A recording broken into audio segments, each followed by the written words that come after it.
choc, samedi, la manifestation des anciens squatteurs de la rue Lyonnaise a dégénéré.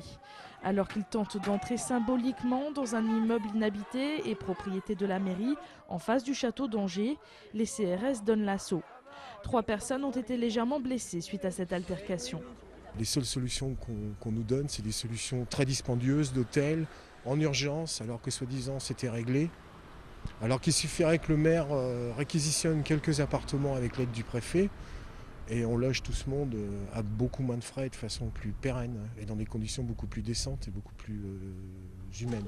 Les Roms et les sans domicile fixe anciens squatteurs ayant refusé l'hébergement proposé sont logés pour l'instant chez des membres et amis du collectif. Quant aux demandeurs d'asile, ils sont hébergés à Cholet, Saumur et Angers, comme ici dans cet hôtel de la place de la Visitation. On espère que dans les mois qui viennent, on aura la même situation. On ne veut pas être sans maison et dormir dans la rue. On est inquiet pour notre avenir, mais heureusement, des personnes ici sont très gentilles avec nous. On nous aide beaucoup. Ce matin, la coordination migrante, composée de plusieurs associations angevines, a été reçue par la préfecture de Maine-et-Loire. Pour la coordination, le contact semble avoir été bien établi et des solutions pérennes seront proposées aux demandeurs d'asile.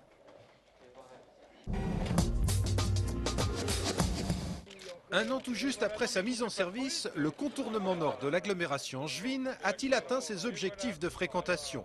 À quelques centaines de véhicules près, la réponse est oui pour les responsables de Cofiroute, le concessionnaire qui exploite ce tronçon long de 18 km. Les prévisions tablettent en effet sur 30 000 véhicules jour et la moyenne se situe actuellement à 28 000, dont 13% de poids lourds qui évitent ainsi la voie des berges à Angers. C'est bien sa vocation que de pouvoir capter le trafic de transit et en particulier le trafic de transit poids lourd. 13% c'est un chiffre important. Cela soulage d'autant les réseaux parallèles. Aujourd'hui, là encore, cela correspond tout à fait à nos prévisions. Mais ce chiffre de 28 000 véhicules jour reste une moyenne sur l'ensemble de ce tronçon. Certains secteurs, comme la partie qui va de l'échangeur de la Rocade Est au pont Jean Moulin, sont beaucoup plus fréquentés, ce qui provoque quelques bouchons aux heures de pointe. Ce trafic est aujourd'hui de l'ordre de 55 000 véhicules jour et vous avez raison de noter que ce trafic est souvent embouteillé. C'est pour cela qu'avant fin 2010, nous aurons réalisé un passage à 2 fois 3 voies sur cette section autoroutière dans les 2 sens concernés, Nantes-Paris et Paris-Nantes. A noter enfin que depuis son ouverture, ce contournement n'a pas enregistré un seul accident corporel.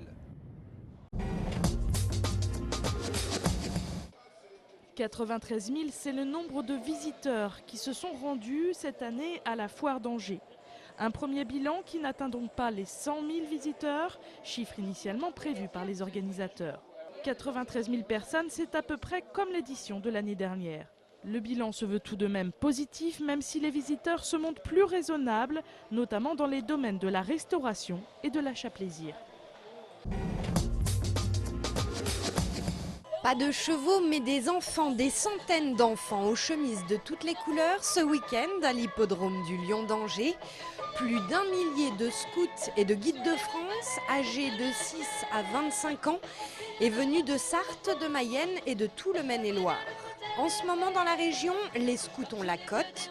Leurs effectifs ont augmenté de 15% en un an.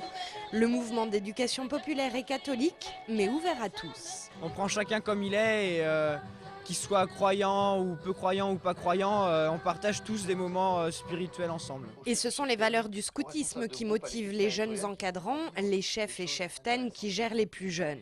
Ce qui me plaît, c'est le rapport qu'on a avec les jeunes. Il y a vraiment un esprit de solidarité, un esprit aussi de respect qu'on retrouve énormément dans les scouts et des fois moins ailleurs. Et puis un vrai esprit de famille. Une grande famille dans laquelle on trouve toujours l'occasion d'apprendre plein de choses, avec une boussole par exemple.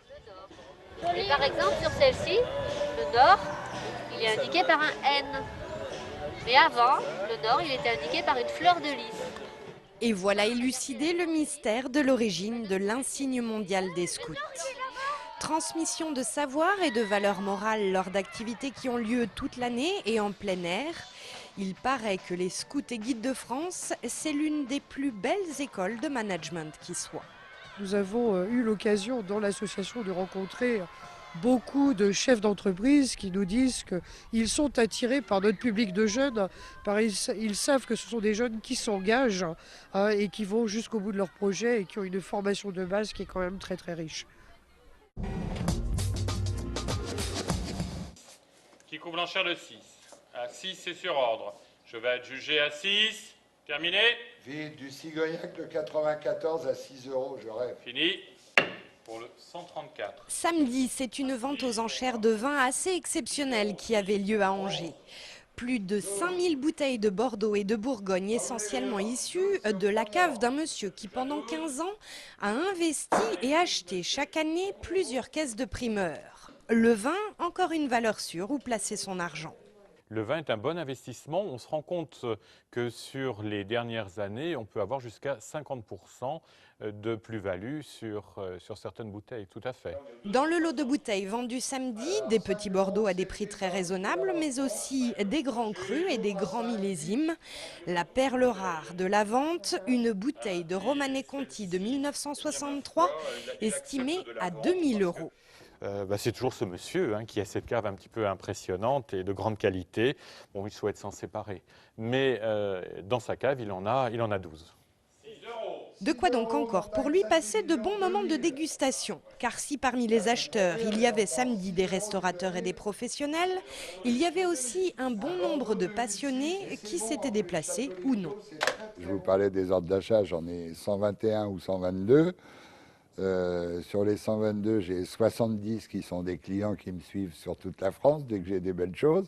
Et je peux vous dire que ce sont des gastronomes et ils l'achètent pour le boire.